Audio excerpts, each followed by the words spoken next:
They think we stole the car. Is this the key you got from the dealership, like the brand new key that you picked? This isn't a new key from Audi. Argue with them for like half an hour. 11 grand, all in all, to get this thing on the road.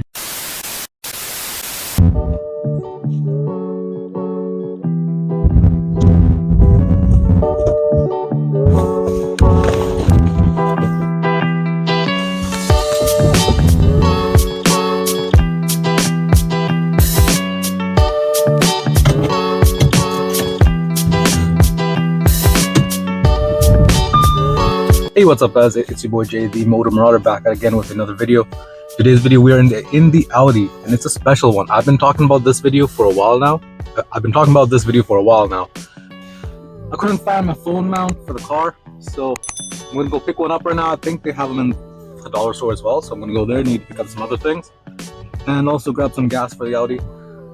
And you guys, today's video is a special one. We're going to be talking about what's taken this car so long to get on the road. We've had it for 3 months or so now, and hell, it's been in the shop for the majority of that time. We only had it for like 2 days, not even 48 hours, until we had to until we had to get the car towed and into a shop. It's been through 3 shops by now. I say shops, you'll know more info as the video goes on, but it's a huge ordeal. Now, don't get me wrong, from the title of today's video, I love Audi, I love their cars, they make some amazing cars, but I probably won't be buying one myself personally for a fair bit of time, because I'm going to be using this car to the ground. I'm going to drive this thing to the ground. Just the whole experience with this car in particular, specifically this car, the amount of money we've spent on it and the ordeal that we've had to go through for this car to get it on the road, it left a bad taste in my mouth. So I'm going to be using this. I'm probably not buying another Audi for a while. I love their cars. I would love to get an S4 or an RS5, but maybe down the road. For now, we're going to build this up and use this thing. And you guys are in for a treat of a video.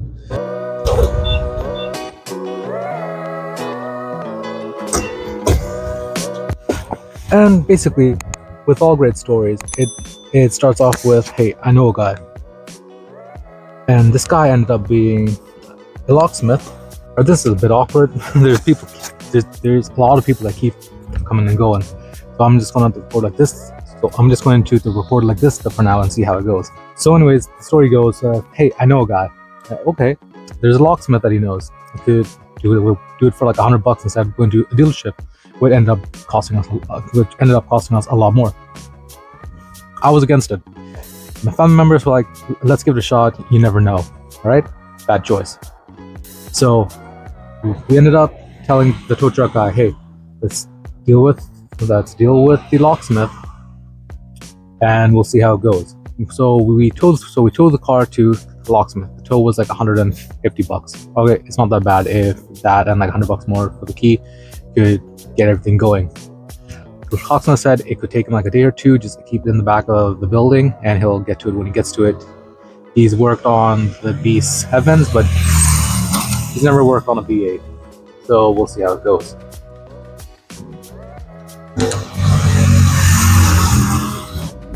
Alright, so I'm just going to have to continue the video like this. There were way too many people going through. I think there was a driving school over there doing courses right now. So find another spot, but as the time goes, we'll just keep recording like this. I don't know. Man, I chose the worst time to actually start recording this vlog. Oh, Lord.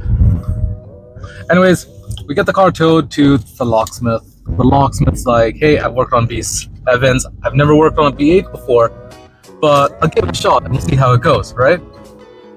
So, okay, sure, fine, do whatever. Yeah, let's see how it goes. Terrible choice, but the car's already there. I've already paid the tow guy to get the car there and not our house. So like, okay, fine, let's give it a go, because everyone's saying let's give it a shot. If it's like $100 for a key, that beats doing it from a dealer and having to wait a few weeks, then getting the car towed a couple of times. So 2 days go by.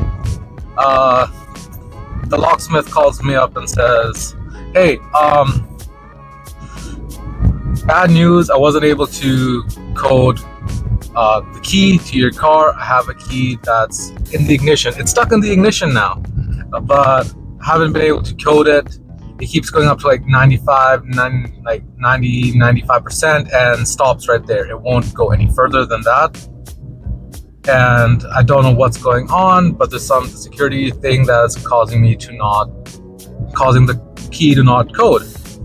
So if you guys could just take the car back. I'm sorry I couldn't do that. So I asked him, do I have to pay for any of your time for the key that's stuck in the ignition? He's like, no, that's fine. So there's no receipt, no documentation, which ends up being a bad thing too. Overall, in the long run, as you will find out why. So call the same tow truck guy, call him like, hey, we need to get the car towed back. We don't know what's going on. The keys didn't work, whatever, it's stuck in the ignition. He's like, okay, sure. So we wait for him for like 4 hours to come by.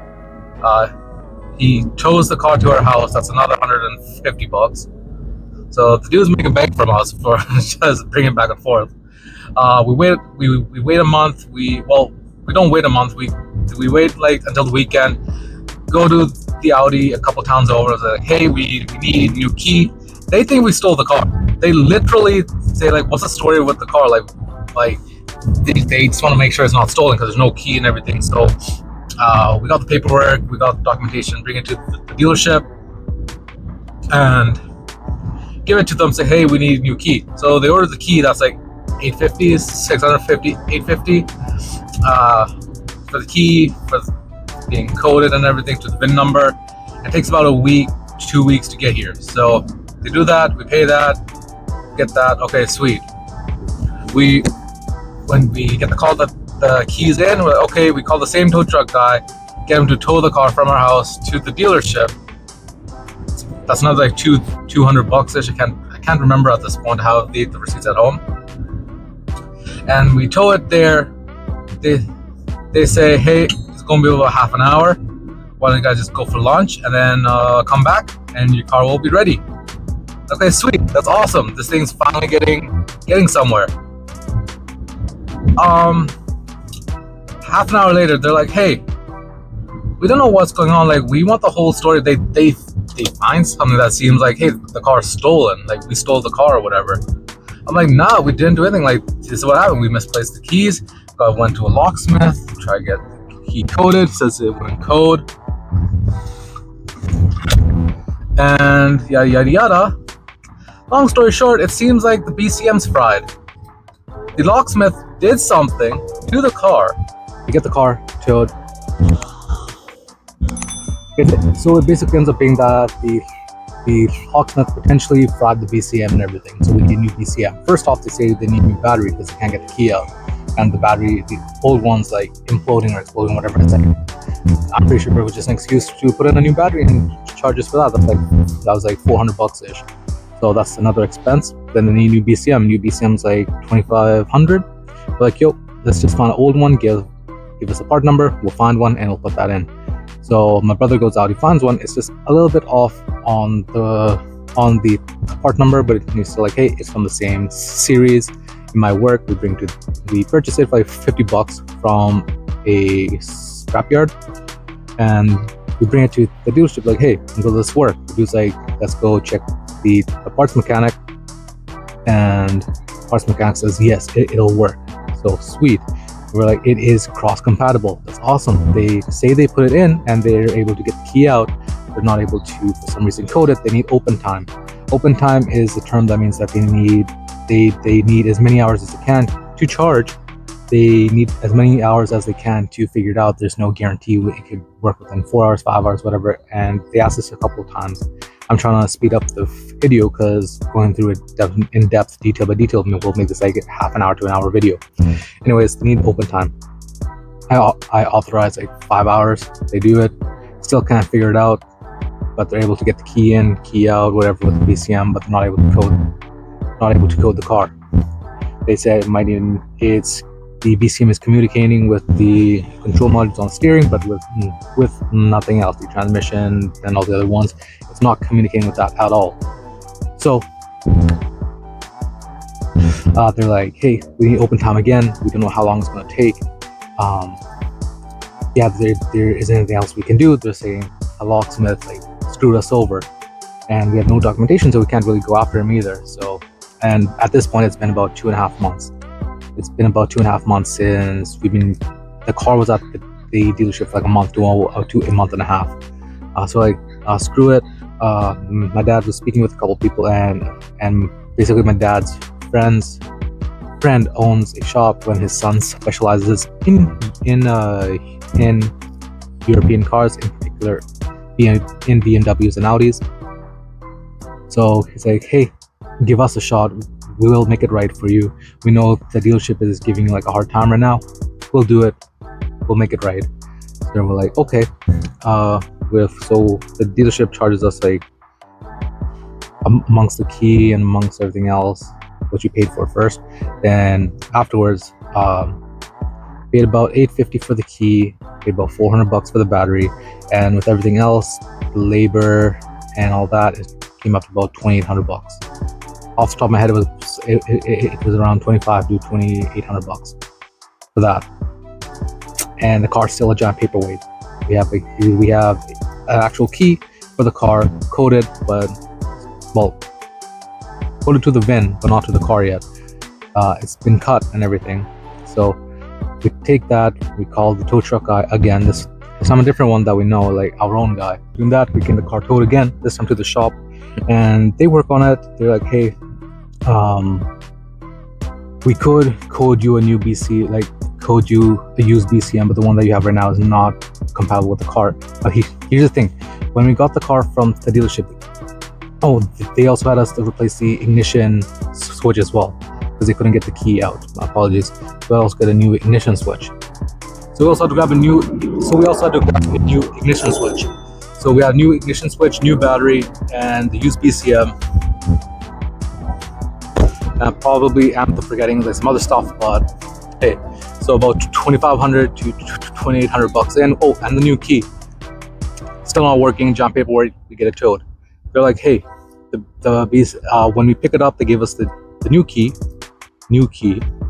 and the used BCM. They said the new BCM was in the car. It wasn't. They gave us the used BCM, and the used BCM was not in the car. It was outside. They gave us that, and the new key. They say, they give us the new key.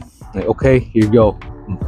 When we're getting the car towed from the dealership to the shop, my brother's like, he just puts in the new key into the ignition switch. Gets stuck. The mechanic says, hey, you need to put in the used BCM that you guys gave us into it, and it should pop right out. Like, why didn't you guys have that in there? They just played around, joked a little bit, and like they ain't doing anything with it. They're probably annoyed with the car because it's not getting out, because it's been like a month and a half, and they're not helping us at all. What can we do? So we bring the car to the shop. It gets towed there, whatever. Get the car to the shop. Shop says, hey, we can use this old BCM, but it needs to be coded because it's not compatible with your car. We could get it decoded, but it's going to cost the same amount as a new BCM from the dealership, which will make it a lot easier. So it's your guys' choice. So in the end, we ended up having to buy a new BCM anyways, and we ended up doing that. They brought it from the exact dealership where we had done all this stuff with the car at, and basically they put it in the new BCM, and everything communicated. They didn't need to work on anything else. They didn't need any other modules or anything, because the dealership was saying they might need to swap in a couple more modules to figure it out, and they were just trying to hack up the bill. This shop was like, hey, we'll just grab a new BCM, we'll see how it goes, and we'll do it, right? So they do that, and everything that communicates, and he said he works and everything. Like, okay, we'll code the key now.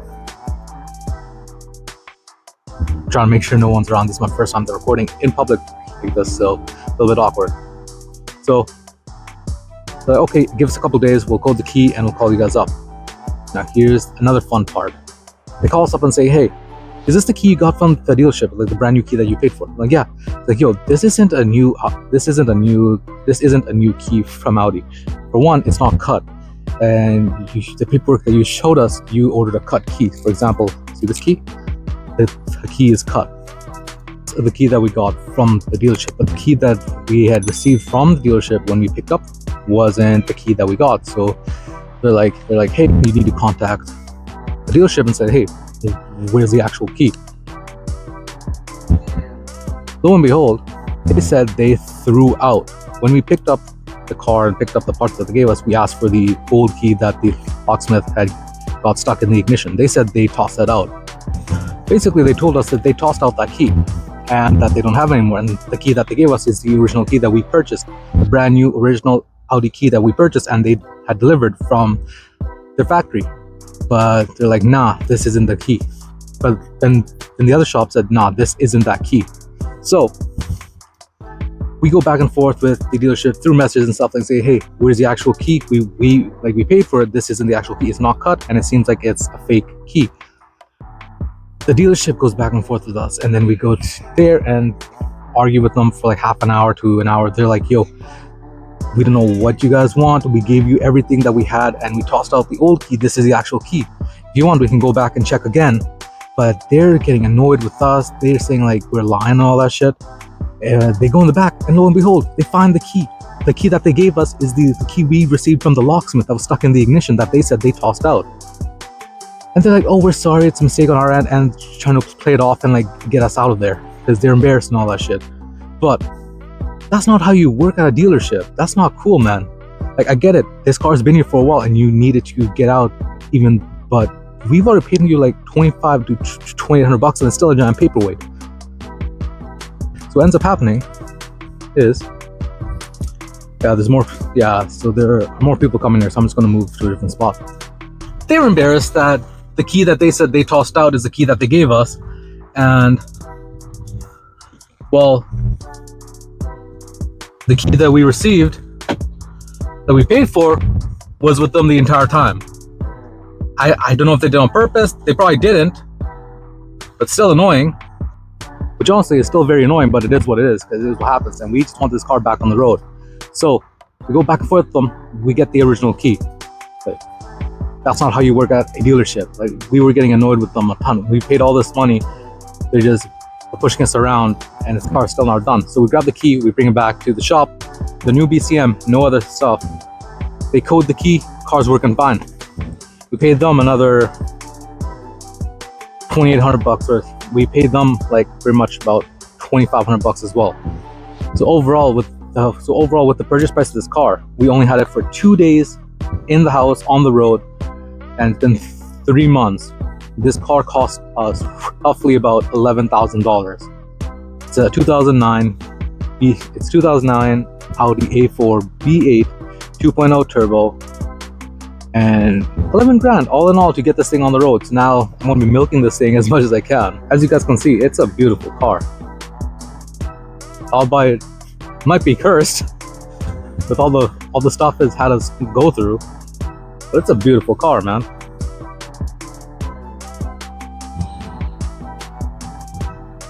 This Audi has put us through a huge ordeal the past couple of months, but it is what it is. And now, most likely I missed a ton on our story, but I've been recording this for like 45 minutes now from one place to another. I think I found a good spot. I think this might be a good spot to come and record on the weekends, unless I get kicked out. So, with that being said, that's the story on the Audi. How we only had it on the road for about 2 days, and in 3 months spent $11,000 on it, with the purchase price of the car, just to get it on the road, and no other mods to it. Still needs maintenance, still needs performance, still needs all of the good stuff. So that's how it is, and that's why I might not be purchasing another Audi for a while, because I'm going to be milking this one for as much as I can. I might stick with BMWs for more often than not. I might stick with Beamers. They're my bread and butter, I'd say by now. Those and the Marauder are my bread and butter, but this thing's going to be on the channel for a while. Hopefully, if we don't get rid of it, I don't think we will, because we spent a lot of money on it. I'm going to keep this thing on the road for as long as I can. So with that being said, guys, hopefully you guys enjoyed this video. If you guys did, please do consider hitting the subscribe button and to liking this video. And if you guys watched till the end, you are the real ones. Really appreciate it. And this is awkward. I don't think anyone else is coming here, but it's still a little bit awkward. So I'll catch you guys in the next video. All right, see ya.